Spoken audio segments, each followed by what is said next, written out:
police escort.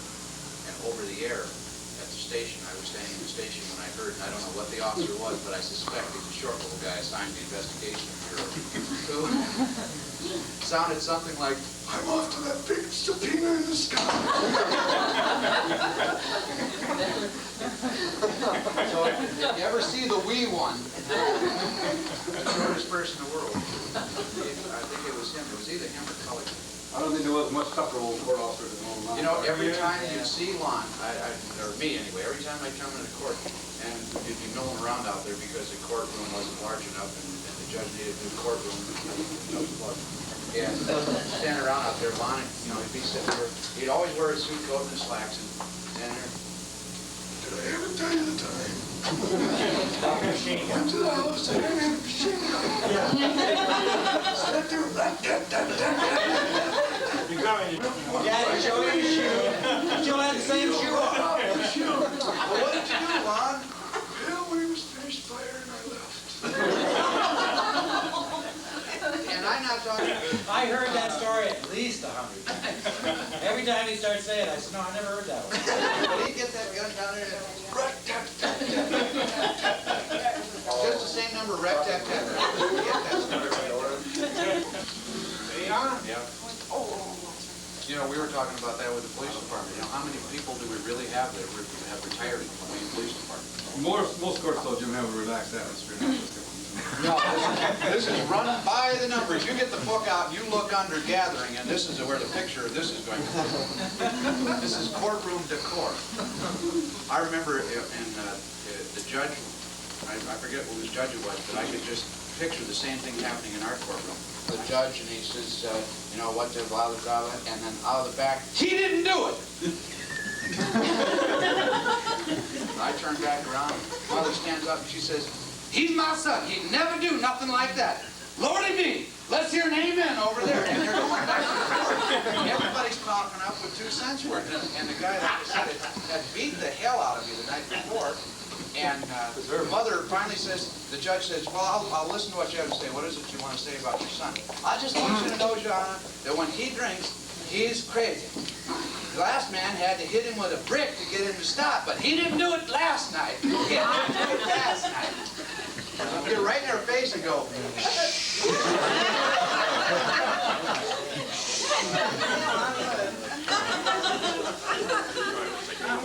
wouldn't want to come over and write him a note.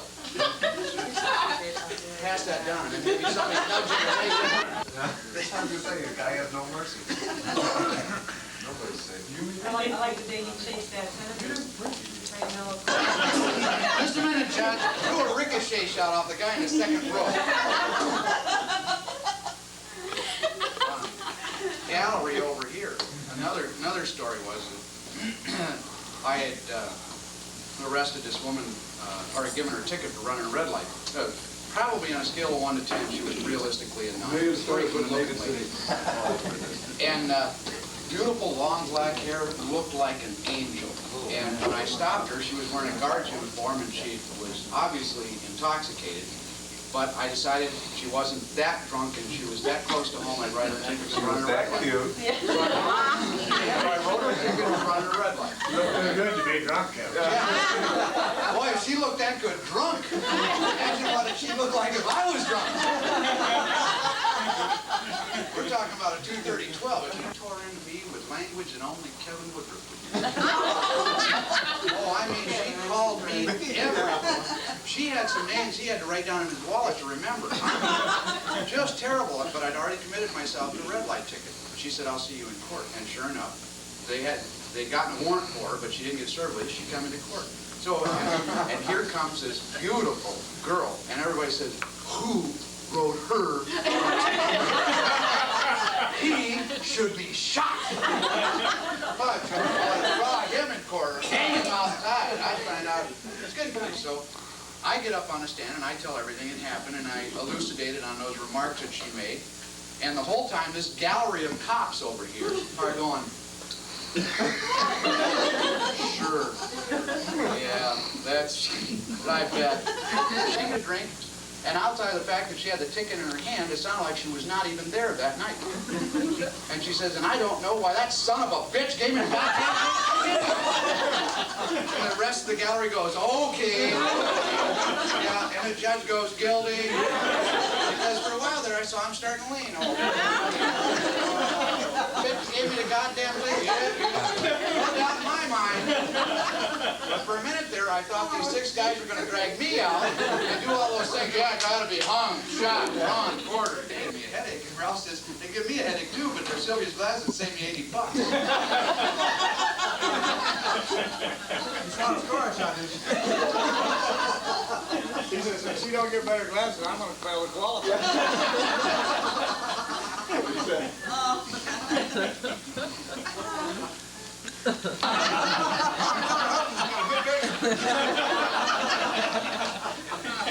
That's why he's not taking your picture right now.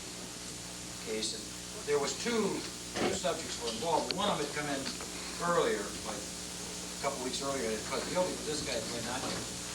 And I was here on another case, and they called the other guy up, and he told his story of what had happened, and they called Lenny up on the stand. Prosecutor asked him questions, and then the defendant was going to ask him questions. He said to Lenny, "Why did you hit me?"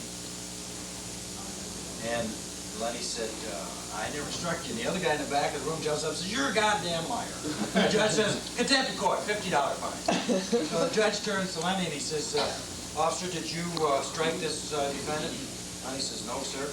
He says, "Did you see him struck?" And I said, "Yes, sir." He said, "No doubt in my mind, you're guilty. No one would he didn't ask who did it or anything. I was the one that hit the guy." I got a better one now. I got 30 days to join house correction for that. He says, "See, Judge, I told you to have your shit." Now, the judge, being a little quickness like this, he says, 60 days. Got it together now. Gotta hold your head up. Like the request for your years of honorable privilege. You'll do that as our judge. Congratulations. All right. That is nice. Well, I'll tell you what, it's been nice working with you guys. You gave me an education, I hope along the line to help you fellas. You've helped me a lot. Okay, that's fine. Nobody told me. Well, that's what Barb was saying all along. Mrs. Seiler wants everybody. Got a plane flying overhead, banner flying behind My it. oldest son's on that plane, by the way. Banner flying behind it. Come to Seiler. Let's do an imitation of Paul Lynde. Yeah, you're Oh, Jesus, I wish you could.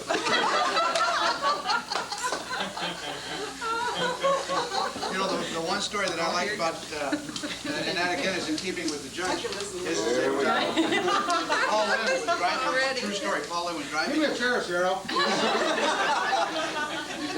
Driving in Ohio, and he got stopped for drunk driving. He was obviously totaled. And the cop comes up the window, and right away Paul Lynde says, "I'd like a hamburger, an order of French fries, and a Coke to go." And the guy says, "Hey, I'm not kidding with you. Give me your driver's license and registration." He says, "Only if I can shoot your gun."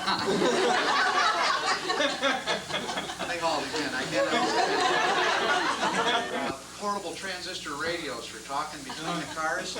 So we drive past this woman. She had to have been 120 years old. No, she's more than that. And I just saw her, and for some reason she just struck me funny. And as we're all passing by, it says, "Get a load of the pile of dust in the backseat of that car." And they all drove by. You know, nobody knows what I'm talking about. Pile of dust in the backseat of the car, and here's this old woman sitting 120 years old. And we're driving down the road. And it couldn't have been maybe another 50 miles down the road. Here's this guy that had to have been her twin brother. And he was driving. Yes. And he had his head down. That's it. Look at the fire. Oh, my God. And he was doing 50 miles an hour, but he had his head down every so often. You know,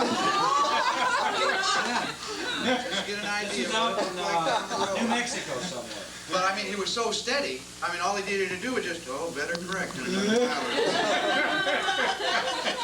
So they didn't do him any good getting out of the car because he kept it up on the radio. And they finally had The farmers are going to give the Judge Seiler an escort all the way to his home. Can you give her a little lead, let her get a little first in the car? Oh, you want me to? Okay. Busy, I'd like to like see you it said, drive busier up. than a pair of jumper cables. The judge's day is just about ended here. He's leaving the court and ready to enter the squad car, or enter his own car for a total police escort home.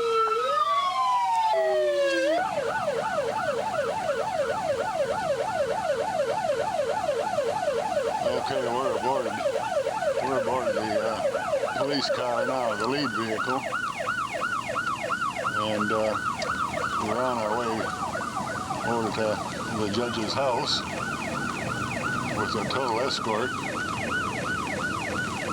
and we're proceeding east on Michigan Avenue now. And you'd think the President of the United States was passing through here.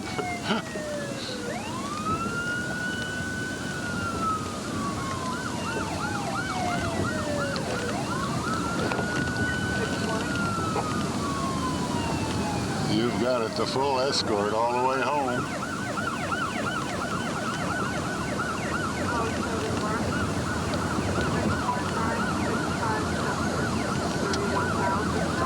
Now I ask you, how many dignitaries get this sort of service? After 25 years? I think the man deserves it. And that's the honorable judge right in the center car there. And I would imagine traffic is being cut off all the way ahead of us here. Non-stop, all the way home.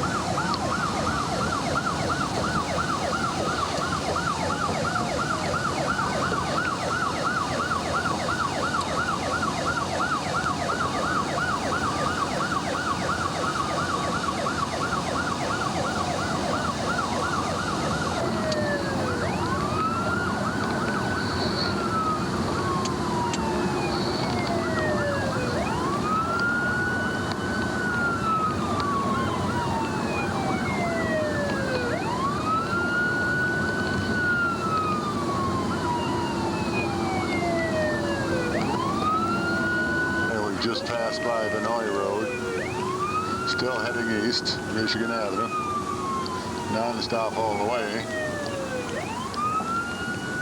Judge Seiler's personal escort all the way home.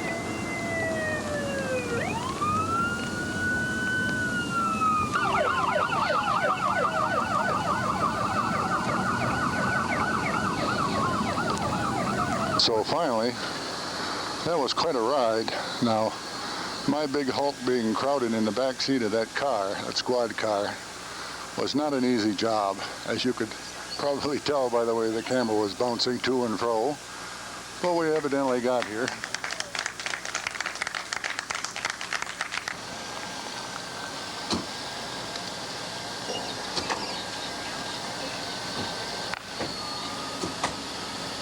And the judge is waving goodbye for his last day after 25 years.